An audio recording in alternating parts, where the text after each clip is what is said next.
एक बेहद लोकप्रिय कहावत है कि एक म्यान में दो तलवारें हरगिज नहीं रह सकती। एक नजर दौड़ाएंगे तो बांग्लादेश की पूरी राजनीति इसी मुहावरे के इर्द गिर्द घूमती नजर आएगी।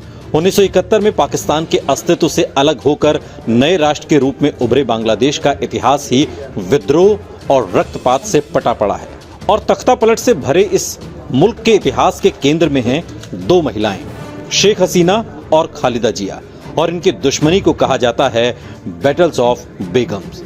बांग्लादेश की राजनीति इन्हीं दोनों कद्दावर महिलाओं के बीच झूलती आई है। वर्चस्व और वजूद को लेकर शुरू हुई इस कल्ट दुश्मनी की तह में जाने से पहले आपको बता दें कि शेख हसीना बांग्लादेश के संस्थापक और बंगबंधु कहे जाने वाले पहले राष्ट्रपति शेख मुजीबुर रहमान की बेटी हैं, जबकि खालिदा जिया पूर्व सैन्य अधिकारी और राष्ट्रपति जियाउर रहमान की बेगम हैं। दोनों रसूखदार परिवारों से आती हैं और अपने अपने परिवारों की सियासत को इन्होंने आगे बढ़ाया है। बांग्लादेश के बंगबंधु शेख मुजीबुर रहमान की 15 अगस्त 1975 को उनके परिवार समेत हत्या कर दी गई थी। 1975 के तख्तापलट में शेख मुजीबुर रहमान का उनकी पत्नी और 3 बेटों समेत कत्लेआम किया गया था। जिस समय बांग्लादेश में ये सब हो रहा था, शेख हसीना अपने पति और बहन शेख रेहाना के साथ जर्मनी में थी। उस समय शेख हसीना की उम्र महज 28 साल थी। जियाउर रहमान की सैन्य सरकार ने शेख हसीना के बांग्लादेश आने पर पाबंदी लगा दी और ऐसी स्थिति में हसीना ने भारत में शरण ली। वो 6 सालों तक दिल्ली के पंडारा हाउस में रहीं।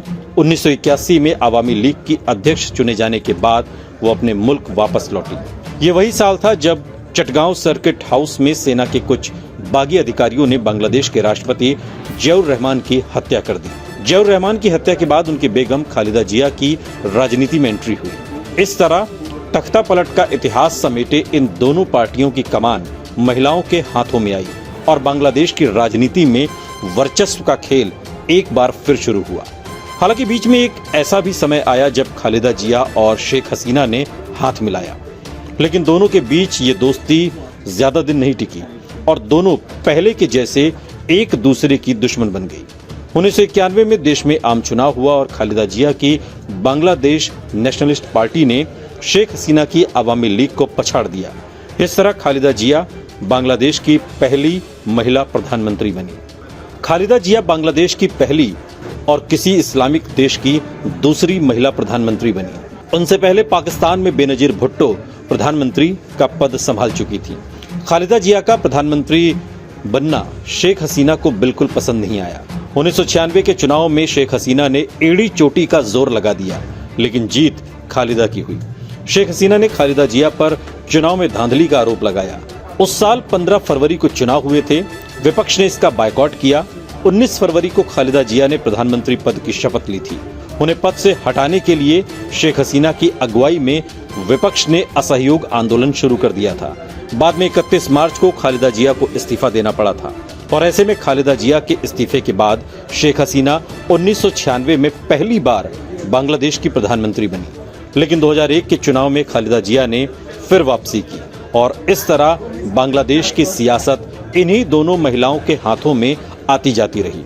शेख हसीना और खालिदा जिया के बीच वर्चस्व की इस लड़ाई में इतिहास को बार बार दोहराया गया।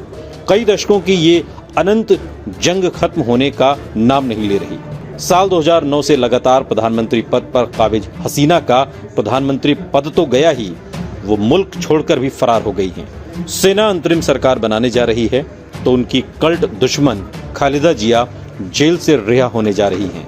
वो भ्रष्टाचार के आरोप में साल 2018 से जेल में बंद हैं, लेकिन अब संशय बांग्लादेश की तकदीर को लेकर बना हुआ है।